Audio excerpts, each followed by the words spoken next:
Gente, eu li um livro que alugou um triplex na minha cabeça. Não quero falar sobre enredo, sobre trajetória de personagem e tudo.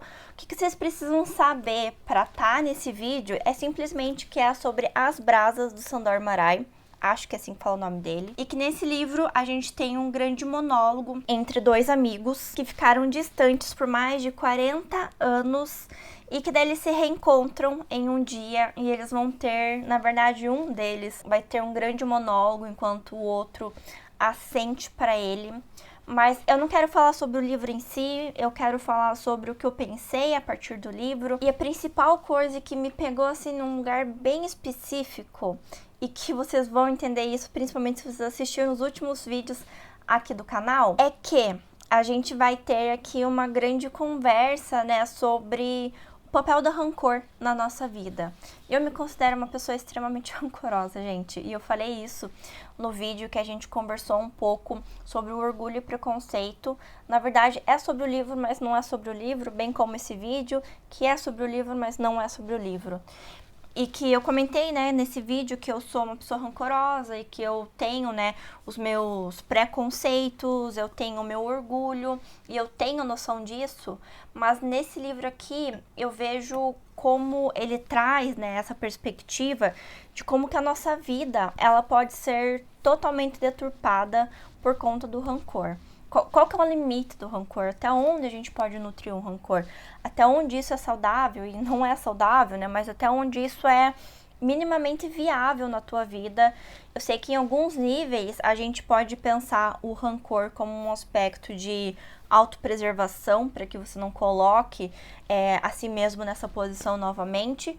Mas tem um limite que é o quanto que isso acaba comprometendo e corrompendo todas as relações e toda a sua vida a partir daquilo. E eu sei que você com certeza, se parar para pensar, deve ter alguém assim perto de você na sua vida que nutre um rancor, nutre uma mágoa muito grande. E outra coisa que a gente pode falar é o quanto que nutrir essa mágoa e esse rancor, ele tem um pouco de gozo, no sentido de que as pessoas tiram satisfação disso. Porque a gente pode pensar que as pessoas que têm uma posição de rancor, né, uma mágoa ou um trauma muito vivenciado, elas viverem em relação àquilo tem um ganho secundário do sentido de que, tadinho de mim, todas essas coisas erradas ou tudo isso restante na minha vida que não deu certo é por conta daquilo que aconteceu lá atrás. É por conta daquele dia que minha mãe não me pegou no colo, brincadeiras à parte, mas é aquele dia que um amigo não me estendeu a mão quando eu precisei. É aquele dia que eu perdi um trabalho e esse trabalho era muito importante para mim. E você fica mastigando, maturando, ruminando aquilo dali e toda a sua vida ela começa a agir em redor daquilo. Eu posso trazer 1 milhão de exemplos, mas talvez vários deles sejam muito pessoais ou podem parecer indiretos para certas pessoas. Então, vou me ater a esses. E eu acho que isso traz pra gente muito uma situação de que, enquanto estou nessa posição de vítima, eu não preciso agir ou tudo que eu faço é desculpá-lo a partir disso. Então, tem um ganho secundário muito significativo. Quando a gente, na psicologia, a gente chama de ganho secundário aquilo que é um benefício paralelo ou tem algum tipo de ganho, né, em relação ao comportamento principal. A gente fala, por exemplo, de pessoas com depressão que às vezes elas não querem sair da sua depressão, elas optam por permanecer naquele estado, porque elas estão recebendo mais atenção na família, porque a família está cuidando mais delas. Então, tem esse ganho secundário. Não que isso justifique, né, as ações, mas às vezes as pessoas acabam se utilizando desses ganhos secundários para justificar o motivo de perpetuar um comportamento que muitas vezes não é adequado, por isso que se chama um ganho secundário. Mas aqui a gente tem então isso exemplificado na minha perspectiva no livro, porque é um cara que passou a vida inteira nutrindo um rancor E as brasas é esse rancor dele, então essa brasa que ele manteve quente. E vamos pensar numa fogueira, né? A gente saiu de férias agora, eu e meu marido, a gente foi pra uma cabana e tinha uma lareira lá. E ele adora mexer com fogo, adora fazer fogueira. E daí ele foi fazer e dava pra ver nitidamente o quanto que você precisava ficar alimentando aquelas brasas para que elas ficassem acesas. E pensar nisso há mais de 40 anos, né? Mas eu acho que quando a literatura, pra mim, ela é sempre uma extrapolação da nossa vida, né? Até por isso que eu tenho feito esses vídeos muito mais reflexivos sobre as obras e muito menos sobre as obras em si, porque eu acho que é onde a gente tem a chance de mudar o jogo. E eu tenho certeza que se você parar 1 ou 2 minutos e começar a refletir sobre qual é o rancor que você está nutrindo, qual é a mágoa, aquela mágoa que quando você respira fundo, ou quando é aquele dia que você não tá em um bom dia, essa mágoa que te remete nesse dia, sabe? Eu acho isso muito perigoso, eu acho isso pouco saudável também. E eu fico pensando o quanto que a gente tá disposto também a abrir mão pra fazer isso acontecer, sabe? Pra manter essa brasa de ser rancor acesa, porque a gente pode negligenciar, às vezes, relações, amizades, trabalho, nossa saúde física, nossa saúde mental, para justamente sustentar essa verdade que a gente cria, essa realidade que a gente cria em volta desse rancor, dessa mágoa. E uma das coisas que a gente pode pensar também a partir desse livro, que o que é a verdade, né? Eu adoro falar sobre isso, principalmente no aspecto psicológico, porque muitas vezes a gente cria verdades concretas pra gente, que não necessariamente são de fato a verdade. Tenho certeza que se você parar pra pensar de alguma memória infantil, de alguma coisa que você pensava quando era criança, se você for perguntar pros seus pais, eles vão falar, não foi desse jeito que aconteceu. Naquele dia foi assim, assim, assim. Você, nossa, não é desse jeito que eu lembro, porque a nossa cabeça, ela às vezes modifica um pouco a verdade. Apesar de não sermos mais crianças, sermos todos adultos aqui, a gente tem um ponto de vista. Eu nem tô querendo falar naquilo de que a verdade tem 3 facetas, o que um acha, o que o outro acha, o que é de fato verdade. Nem é isso que eu tô querendo dizer. Eu tô querendo dizer que a nossa verdade é a nossa perspectiva sobre as coisas. A gente pode citar, por exemplo, aqui o Capitu e Bentinho, né, no aspecto de se traiu.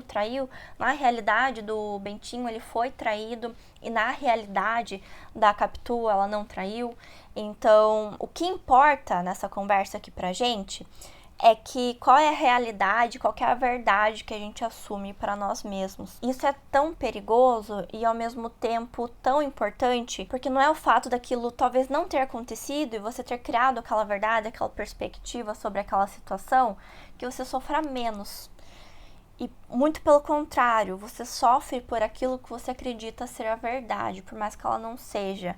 Então, naquele dia eu senti que tal pessoa foi babaca comigo porque falou isso e aquilo, tava com tal intenção. Às vezes a pessoa não tava com aquela intenção. Mas o fato da sua perspectiva ser essa sobre esse evento faz com que o seu sofrimento ele seja igual como se de fato se essa pessoa tivesse tido essa intenção. A gente pode pegar um exemplo do trabalho, tipo, recebi um feedback negativo no trabalho, o gestor falou do meu serviço assim, o tom de voz que ele usou, parecia que ele queria me machucar, ele falou de um jeito ruim, ele foi agressivo na fala dele.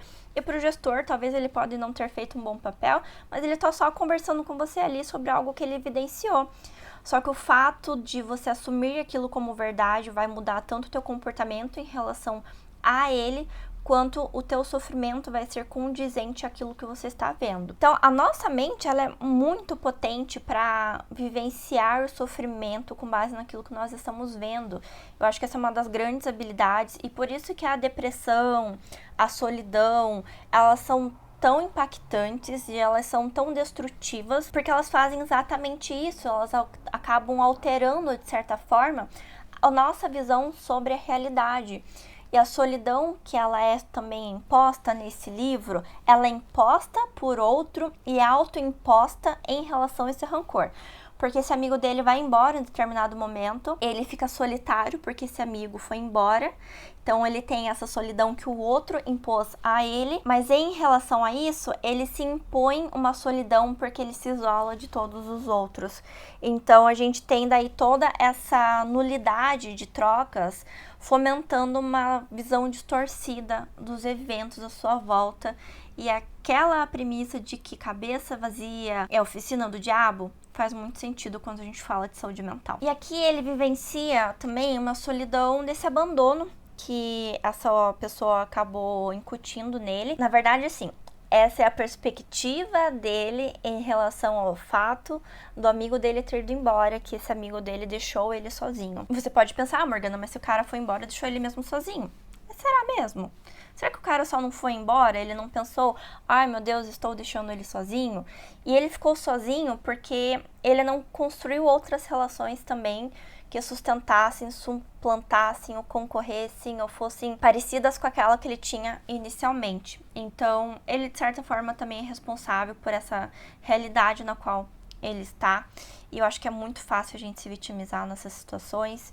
E eu fico pensando muito, então, no papel das amizades, assim, porque é muito fácil a gente atribuir a nossa felicidade, a nossa satisfação, a nossa alegria aos nossos amigos, porque, quando eu não tô bem, eu vou conversar com meu amigo, com a minha amiga, e eles fazem eu me sentir bem. Só que a gente terceiriza também esse papel para essas pessoas que se tornam nossas amigas e a gente se vê órfão dessas relações quando elas não estão mais ali para nós. E até aproveitando que a Jut Jut fez aí um revival, né, que ela tá voltando, não para as redes sociais, mas ela tá voltando a falar, né, como ela falava antes. Ela tem um vídeo que eu gosto muito no aspecto de dinâmica de relações, que é a parte que falta, né? Porque você nunca vai ser aquela pessoa que completa o outro, e o intuito não é que você seja também essa pessoa que completa o outro. Mas você vai ter um amigo que você vai chamar, às vezes, pra uma balada, você vai ter um amigo que você vai chamar pra ler um livro, você vai ter um amigo que você vai tomar um café. E é normal que a gente tenha essas pessoas que vão ocupar diferentes funções na nossa vida, porque nós temos diferentes funções na nossa vida a serem ocupadas. Mas quando a gente destina todo esse espaço para uma única pessoa, além de tudo, a gente está sobrecarregando essa pessoa no sentido de que estamos esperando um pouco demais de alguém que não necessariamente quer estar nesse papel, mas que a gente acaba atribuindo a essa pessoa. Então, o que eu tô querendo dizer é que às vezes a gente tá pedindo demais às pessoas. Às vezes a gente se coloca em uma posição de solidão, de desamparo, de depressão, porque o outro não está ali pela gente. Mas eu não tô querendo entrar na reflexão do quanto que a gente está construindo, o quanto que a gente está nutrindo, o quanto de nós estamos agregando nessa relação, o quanto você está dando para que o outro dê para você. Não tô tentando entrar nessa reflexão aqui. Mas às vezes a gente está esperando demais as pessoas e as pessoas têm pouco ou não querem nos dar. Porque a gente parte da premissa de que os outros, e eu tenho falado muito sobre essa posição egóica aqui nos últimos vídeos do canal, mas a gente acha que as pessoas estão no universo para nos servir. Você pode falar, não, Morgana, não é assim. Mas sim, gente, a gente vai consumir conteúdo de quem nos agrada, a gente vai assistir coisas que nos agradem, a gente dificilmente se expõe a situações que nos são desconfortáveis ou que não dizem 110% com os nossos gostos, com nossos prazeres. E se alguém fala um A fora disso, eu excluo, eu bloqueio, eu silencio, enfim, não que isso não seja saudável também, mas sim, e falar que nós temos uma posição egóica não necessariamente é algo negativo também, porque nós estamos aqui para proteger nosso ego. A gente só não pode achar que a gente é o centro do universo, que os nossos amigos estão aqui para nos servir. Morgana, mas toda vez que minha amiga precisa de mim, eu tô lá por ela. Tudo bem, beleza, você não tá fazendo mais do que seu papel, na verdade.